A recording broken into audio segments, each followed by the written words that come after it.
Friends, मैं हूं अलका यादव। जी हाँ, एक और शुक्रवार और एक और नई कहानी सिर्फ और सिर्फ आप सबके लिए।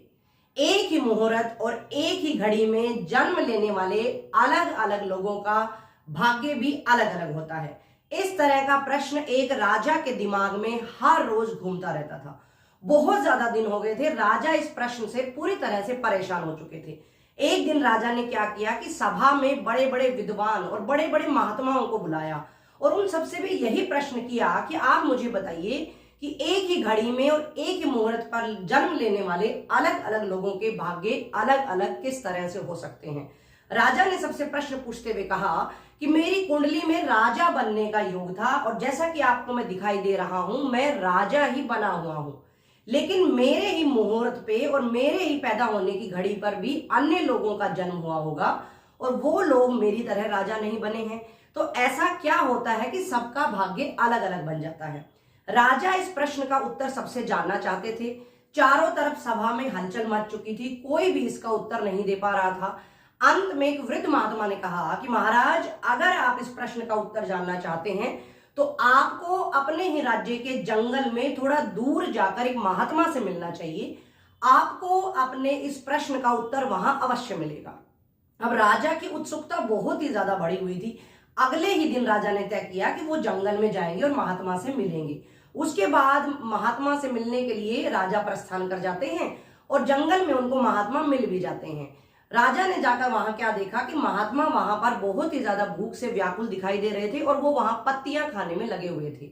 वहां पर जाकर महाराज ने जैसे उनको प्रणाम किया और उसके बाद अपना प्रश्न पूछना चाहा, तुरंत ही महात्मा ने जोर से गुस्से से उनके ऊपर चिल्लाया कि तुम्हें दिखाई नहीं दे रहा है, मैं भूख से मर रहा हूं, पत्तियां खाने में लगा हुआ हूं और तुम अपने अलग अलग तरह के प्रश्न पूछ रहे हो।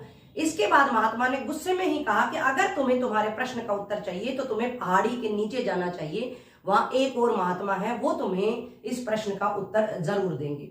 उसके बाद राजा तुरंत प्रभाव से ही पहाड़ी की तरफ चल दिए। पहाड़ी के नीचे भी वो एक महात्मा से मिले और उस महात्मा ने भी बहुत ही ज्यादा गुस्से से कहा कि तुम्हें दिखाई नहीं दे रहा है, मैं भूख से बहुत ज्यादा व्याकुल हूं और मैं मिट्टी खाने में लगा हुआ हूं। उसके बाद राजा वहां से जैसे ही चलने लगे, पीछे से महात्मा ने बोला कि तुम्हें अगर तुम्हारे प्रश्न का उत्तर जानना है तो तुम्हें इस पहाड़ी की चोटी पर जाना होगा। वहां पर एक आदिवासी रहता है और वो तुम्हें इस प्रश्न का उत्तर बहुत ही आसानी से दे देगा। उसके बाद राजा की जैसे कि व्याकुलता, उत्सुकता बहुत ज्यादा बढ़ी हुई थी। राजा ने घर ना जाकर बल्कि तुरंत प्रभाव से पहाड़ी की तरफ ऊपर उसने प्रस्थान करना चाहा और वो जैसे ही पहाड़ी के ऊपर गए, वहां पर उनको एक आदिवासी मिले। राजा ने जैसा कि दोनों महात्माओं से प्रश्न किया था, ठीक वैसा ही प्रश्न उस आदिवासी से भी किया। उसके बाद आदिवासी ने बताया कि महाराज, बहुत साल पहले या बहुत जन्मों पहले आप, मैं और जो महात्मा आपको मिले थे, वो दोनों महात्मा हम चारों राजकुमार थे और हम एक दिन चारों शिकार के लिए गए हुए थे और शिकार करते करते बहुत ही ज्यादा दूरी पर हम पहुंच चुके थे। उसके बाद धीरे धीरे रात होने लगी थी और हम लोगों को बहुत ही ज्यादा भूख लग रही थी। हम आसपास कुछ ढूंढने की कोशिश कर रहे थे। अचानक ही हमें एक पोटली मिली और हमने उस पोटली में देखा कि उसमें थोड़ा सा आटा हमें मिला। हमने तुरंत ही उस आटे से रोटियां बनाई और 4 रोटियां बनकर तैयार हुई और हम चारों ने आपस में एक एक रोटी ले ली। उसके बाद जैसे ही हम चारों उस रोटी को खाने वाले थे, वहां पर अचानक ही बहुत ही वृद्ध और बहुत ही बूढ़ा व्यक्ति हमारे पास आया और वो बहुत ही ज्यादा भूखा था। और जो महात्मा आपको मिले, जो पत्ते खा रहे थे, सबसे पहले उन्होंने उससे पूछा कि क्या तुम मुझे थोड़ी सी रोटी दे सकते हो, मैं भूख से मरा जा रहा हूं। उसके बाद उस महात्मा ने उत्तर दिया कि तुम्हें रोटी दे दूंगा तो क्या मैं पत्तियां खाऊंगा। उसके बाद वो अपने दूसरे भाई के पास गए जो आपको नीचे मिट्टी खाते हुए मिले हैं। उनसे भी रोटी मांगी तो उन्होंने भी यही कहा कि तुम्हें अगर मैं ये रोटी दे दूंगा तो क्या मैं जंगल की मिट्टी खाऊंगा।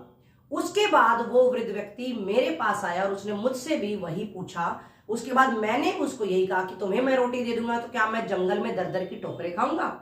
और उसके बाद आपने उसको अपनी रोटी में से आधा टुकड़ा उसको दे दिया और आधा टुकड़ा आपने खा लिया। उसके बाद उसने आपको आशीर्वाद दिए और उसके बाद हम रात बीतने के बाद वहां से लौट आए और अपने अपने घर को हम चले गए। तो आदिवासी ने राजा को समझाया और अब राजा को पूरी तरह से समझ आ चुका था कि भले ही एक मुहूर्त और एक घड़ी में कोई भी व्यक्ति क्यों ना पैदा हुआ हो, उसका जो भाग्य है वो निर्धारित होता है कर्म से।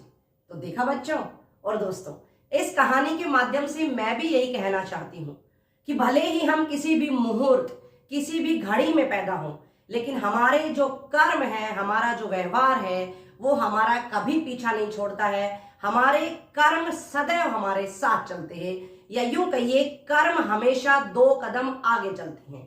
तो आप हमेशा अच्छे कर्म करते रहिए, दूसरों को सुख देते रहिए, फिर देखिएगा कि आपके जीवन में खुशियां किस तरह से और आराम से चली आती हैं। फिर मिलेंगे दोस्तों, नमस्कार।